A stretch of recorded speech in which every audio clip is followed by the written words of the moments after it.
Welcome student, YouTube के अपने channel पर आपका स्वागत है। इस चैनल पर यदि आप नए हैं तो चैनल को सब्सक्राइब कर लीजिए और नोटिफिकेशन बेल को भी प्रेस कर लीजिए ताकि कोई भी वीडियो अपलोड हो तो आपको सबसे पहले मिल सके। जैसा हम कंप्यूटर के क्लास में पढ़ रहे थे, 2 क्लास हमारा हो चुका था, आज ये तीसरा क्लास है। तो इसमें हम पढ़ने वाले हैं कि कंप्यूटर कैसे कार्य करता है, यानी कि functionalities of a computer, computer की फंक्शनलिटी या कैसे कार्य करेगा। स्टूडेंट, आप अपने साथ साथ जैसे ही ये क्लास करते हैं पेन और कॉपी भी लेकर रखें ताकि जो भी बताया जा रहा है उसे आप नोट बना सकें। तो हम लोग इसका फंक्शनलिटीज यानी कार्य पद्धति को जानने वाले हैं कि यह कैसे कार्य करता है। Any digital computer carries with 5 function, जो भी हमारा कंप्यूटर है डिजिटल कंप्यूटर, वह कुछ कुछ फंक्शन करेगा जो कि स्टेप बाय स्टेप होगा। सबसे पहला तो है टेक डेटा एज इनपुट, यानी कंप्यूटर में अगर कोई भी कार्य हमको करवाना है तो वह कुछ डेटा हमारे द्वारा लेगा जिसे हम इनपुट करना बोलते हैं। इनपुट करने के लिए कुछ कुछ अलग अलग डिवाइस होते हैं जो कि कीबोर्ड और माउस सबसे ज़्यादा उपयोग किया जाता है। दूसरा है स्टोर डेटा इंस्ट्रक्शन। पहले तो है कि वह जैसे ही हम कुछ भी इंस्ट्रक्शन देंगे तो पहले वह मेमोरी में लेता है, उसको स्टोर करता है, जो भी डाटा देंगे उसको भी स्टोर करता है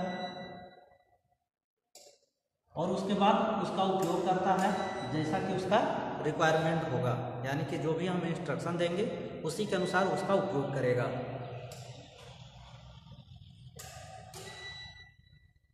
प्रोसेस, अगर हमने उसको इनपुट दे दिया है, अपना मेमोरी में रखा हुआ है और अब हम उसको इंस्ट्रक्शन देते हैं प्रोसेस करने के लिए, तो उस डाटा को प्रोसेस करेगा और उसको कन्वर्ट कर देगा यानी परिवर्तित करेगा यूजफुल इंफॉर्मेशन के रूप में। यानी कि जो भी हम इनपुट दिए हैं उस डेटा को यह प्रोसेस करेगा और एक यूजफुल इंफॉर्मेशन हमें देगा। जो भी यूजफुल इंफॉर्मेशन होगा वह आउटपुट के रूप में जनरेट होगा, यानी कि जो भी हम इनपुट दिए उसको प्रोसेस किया और आउटपुट के रूप में उसे जनरेट किया। और 5वां कार्य एक साथ ही होते रहता है, हमेशा होता है कि इन चारों स्टेप को यह कंट्रोल करने का काम करता है। कंट्रोलिंग करने का काम सीपीयू का होता है जो कि कंप्यूटर का ब्रेन कहा जाता है। यहाँ पर एक डायग्राम आपको दिख रहा होगा जहाँ पर इनपुट करने के लिए हमारे पास कीबोर्ड है,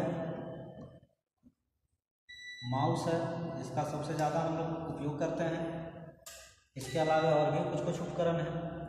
प्रोसेस करने के लिए कंप्यूटर के अंदर सीपीयू मौजूद होता है जो कि प्रोसेस करने का काम करता है और आउटपुट देने के लिए मुख्य रूप से कंप्यूटर के स्क्रीन जो है एलसीडी मॉनिटर जिसे हम बोलेंगे, उस पर हमें उसका आउटपुट दिखेगा जैसे कि आपके स्क्रीन पर इस तरह से दिख रहा है। तो ये कोई आउटपुट इन्हीं स्टेप से होते हुए हमारा कंप्यूटर कार्य करता है। कंप्यूटर में जो कुछ भी आपके स्क्रीन पर दिख रहा हो, चाहे उसे आप अभी जस्ट क्लिक किए या फिर उसमें पहले से सेव है, यानी हर एक काम हर समय उसके मेमोरी में वह डाटा जाता है। जैसे ही आप कुछ इनपुट करेंगे तो भी जाएगा, अगर आउटपुट करते हैं तो उसी में मौजूद डाटा ही हमें डिस्प्ले होता है, यानी मेमोरी का कार्य ही हमेशा होते रहता है। तो हमने देखा कि यहाँ पर टोटल 5 स्टेप है। अब इसमें कहेंगे कि कंट्रोल किसके द्वारा होगा, तो ये कंट्रोलिंग का काम और प्रोसेस का काम सारे सीपीयू के अंदर ही होते हैं। हमने डिफिनेशन पहले के क्लास में देख चुके हैं।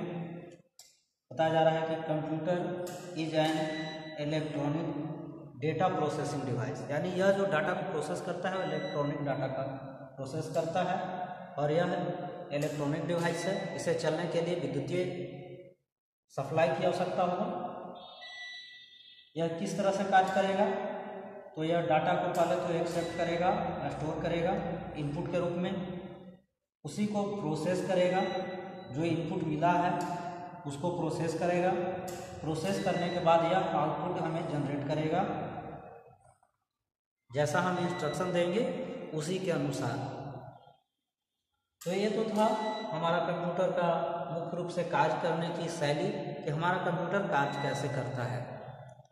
आज हम कीबोर्ड और माउस को चलाना सीखेंगे कि कीबोर्ड और माउस, यदि आप नए यूज़र हैं तो पहले इस वीडियो को सब्सक्राइब कर लेंगे, लाइक भी करेंगे और अपने दोस्तों के पास शेयर भी करेंगे। तो यदि आप कंप्यूटर आपके पास मौजूद है, आप चलाना नहीं जानते हैं और चलाना है, तो वैसे स्थिति में कीबोर्ड और माउस दोनों की आवश्यकता होती है। अभी हम माउस को चलाना सीखने वाले हैं। ये देखिए, ये माउस मौजूद है मेरे पास। इसमें मुख्य रूप से दो बटन होते हैं, एक तो है लेफ्ट साइड, दूसरा राइट साइड। इसे चलाने के लिए हमें दो अंगुलियों की आवश्यकता होगी।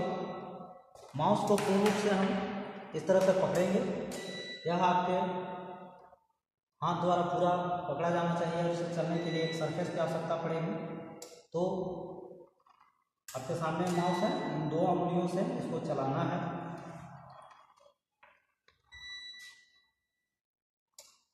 इस तरह से पूरा ये दोनों उंगली दोनों बटन पर बैठने चाहिए और हथेली माउस को पूरा कवर कर लेना चाहिए। सबसे ज़्यादा प्रयोग इस बटन का होगा जो कि माउस का लेफ्ट बटन है। राइट बटन का प्रयोग कभी कभी होता है, जो स्पेशल आपको इंस्ट्रक्शन दिया जाएगा तभी आप करेंगे। बीच में एक चक्री है व्हील, यह स्क्रॉल करने के लिए है, यानी अगर कोई पेज है तो उसको अप डाउन करने के लिए इसका सबसे ज़्यादा प्रयोग होता है। इसे चलने के लिए सरफेस की आवश्यकता होगा। अगर यहाँ पर सरफेस मौजूद है तभी ये चल पाएगा, अगर सरफेस मौजूद नहीं हो तो यह नहीं चल पाएगा। हमेशा ध्यान रखेंगे कि यह एक प्लेन सरफेस पर हो। इसे चलाने के लिए आप माउस को सीधा से पकड़ेंगे। कंप्यूटर पर जैसे ही सीधा से बैठते हैं तो यह सीधा से ऐसे पकड़ेंगे और इसको चला पाइएगा, अन्यथा अगर यह माउस टेढ़ा होता है तो सही से कर्सर कंट्रोल नहीं हो पाता है।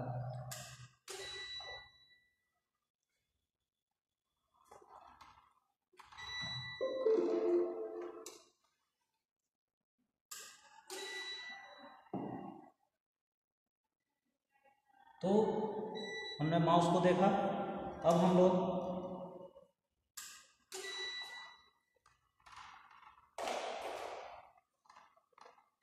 कीबोर्ड को देखने वाले हैं। ये देखिए कीबोर्ड है, इसमें अलग अलग बटन मौजूद होते हैं। सबसे बाएं तरफ में जो बटन है उसको एस्केप बटन बोलते हैं। अगर हम एक दो स्टेप आगे चले जाते हैं तो इसे यह पीछे लाने का काम करता है। एस्केप का मतलब होता है पीछे होना। इसमें ऊपर साइड में 12 तक यहाँ तक फंक्शन की हैं। इसका कुछ ना कुछ स्पेशल कार्य होता है। यदि आपको जानकारी हो इन्हें तभी इसका उपयोग करेंगे, अन्यथा इसका उपयोग नहीं करेंगे। यानी सब पर स्पेशल कुछ ना कुछ इवेंट होते हैं, ये जानना जरूरी है इनके उपयोग से पहले। उसके अलावा इसमें यहाँ पर आप देखेंगे कि नंबर के बटन हैं, साथ ही इधर भी नंबर के बटन हैं। नंबर के बटन दो जगह हैं इसलिए ताकि हम कार्य को अपना स्पीड में कर सकें।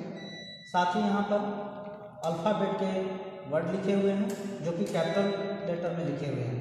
अगर इनको बड़ा छोटा करना हो तो कैप्स लॉक बटन है, इसके माध्यम से हम लोग इसका अपर केस और लोअर केस यानी लिखावट के बड़े अक्षर अथवा लिखावट के छोटे अक्षर के रूप में हम प्राप्त कर सकते हैं। उसके लिए कैप्स लॉक होता है।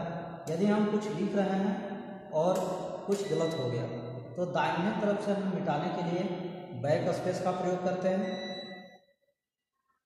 अगर हम कहीं लिख रहे हैं और उसको बाएं तरफ से मिटाना हो तो उसके लिए डिलीट बटन का प्रयोग किया जाता है, जो कि यहाँ पे मौजूद है। एक विंडोज का बटन इधर भी है, एक इधर भी है। आपके कंप्यूटर में जो भी एप्लीकेशन मौजूद हैं उसको खोलने के लिए विंडोज का हम लोग प्रयोग करते हैं। उसके अलावा CTRL, Alt, Shift, CTRL, Alt, Shift, एक डबल बटन है, विंडोज भी डबल है। उसके अलावा इंटर बटन भी दो जगह पर मिलेगा, यहाँ पर है और एक यहाँ पर है। बीच में यहाँ पर एरो के साइन दिए गए हैं जो अप डाउन लेफ्ट राइट के लिए है, इसे नेविगेशन की भी बोला जाता है। इंटर की का उपयोग अगर कोई लाइन में लिख रहे हैं तो उससे नीचे आने में अथवा किसी भी इवेंट को ओके करने के लिए इसका उपयोग होता है। तो ये हैं कीबोर्ड के जनरल पर्पस वाले बटन।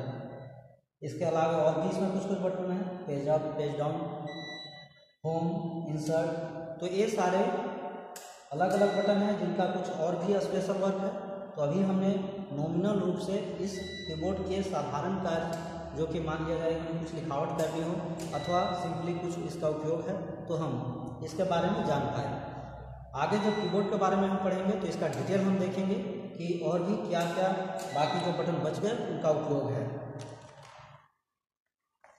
तो आशा करते हैं कि आप माउस और कीबोर्ड दोनों ही चीज़ों को देख चुके और समझ भी चुके कि इसमें कौन कौन से बटन हैं। साथ ही यहाँ पर हम कंप्यूटर की कार्यपद्धति को भी जाना और कंप्यूटर की जो डिफिनेशन हमने पहले देखे थे उसको फिर से हमने रिवाइज किया। धन्यवाद।